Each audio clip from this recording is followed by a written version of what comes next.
Bon alors une devinette pour vous cette semaine, est-ce que vous, une devinette ou un sondage, est-ce que vous pratiquez chez vous le double Irish ou le sandwich néerlandais? Alors non, ça n'a rien à voir avec des figures exotiques du Kama Sutra ou alors des cocktails pour bars improbables. Ce sont des outils très performants qui vous auraient permis d'éviter des désagréments assez fâcheux ces derniers jours qui ont été la vendange fiscale. Vous savez, vous avez été probablement parmi les 18 millions de foyers fiscaux français à régler le dernier tiers provisionnel donc pour l'impôt sur les revenus. Cette vendange qui, elle, n'est pas en retard cette année, cette vendange fiscale va être un record absolu, 73 milliards d'euros d'argent récupéré auprès des ménages français, c'est une hausse de 25%, c'est considérable. On met de côté l'ISF, dans un mois il y aura les taxes foncières qui vont rappeler à quel point les collectivités locales sont capables, elles aussi, de puiser dans le portefeuille des ménages. Voilà, cette vendange est remarquable. Mais on peut y échapper si on pratique le double Irish et le sandwich néerlandais. Alors de quoi s'agit-il? Il s'agit en fait de techniques fiscales. Ce n'est pas de l'évasion fiscale, c'est très légal, mais ce sont des techniques qu'utilisent les acteurs les plus modernes, les plus dynamiques de l'économie du XXIe siècle, notamment les acteurs du numérique. Prenez l'étude de la Fédération française des télécoms sur le chiffre d'affaires, les résultats que le GAFAM, c'est-à-dire les Google, Amazon, Facebook, Apple, Microsoft de ce monde, les chiffres d'affaires et résultats que ces sociétés ont fait en France. Alors, d'après les comptes publics, en fait, le GAFAM a collecté un peu plus d'1 milliard d'euros de revenus en 2011 et payé quelques dizaines de millions d'euros d'impôts. C'est très bien, mais c'est très insuffisant et totalement éloigné de la réalité de leur ponction sur le marché français.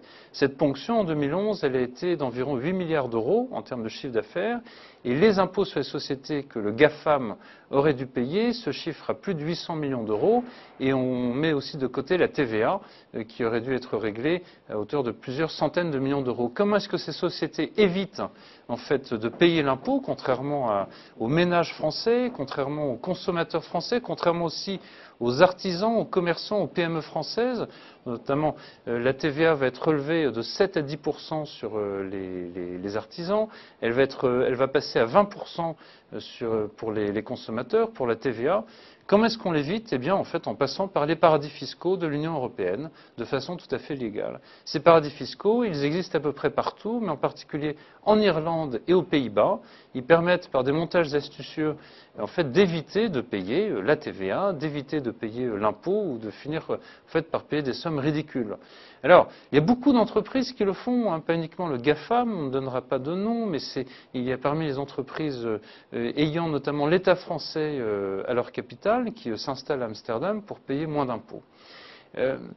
Comment est-ce que cette situation est tenable à terme? C'est-à-dire, est-ce qu'on peut continuer d'avoir un enfer fiscal de plus en plus poussé pour les ménages et les entreprises qui restent en France, qui font vivre le tissu économique et la société française, et en revanche affranchir légalement de tout impôt, société, TVA, les entreprises et les acteurs les plus mobiles de l'économie, et à commencer par les algorithmes? Quelle est ma proposition concrète cette semaine? En fait, c'est de renverser la logique fiscale actuelle qui, en fait, cogne sur les acteurs les moins délocalisables de l'économie et de la société française et affranchissent les autres du paiement de l'impôt. Comment on fait? Eh bien, ça passe par une initiative européenne, à nouveau. Ça passe notamment par une initiative, je pense, qui doit être franco-allemande, parce que l'Allemagne est exposée aux mêmes problèmes que nous, et la France et l'Allemagne sont pour longtemps les moteurs de l'Union européenne, notamment dans cette nécessaire harmonisation des fiscalités en Europe.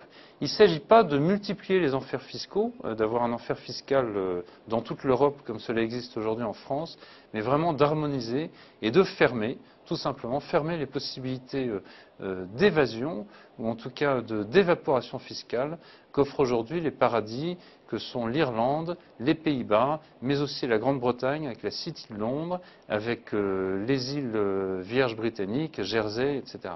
C'est un vaste programme. Il ne peut passer que par les institutions européennes et par l'initiative franco-allemande.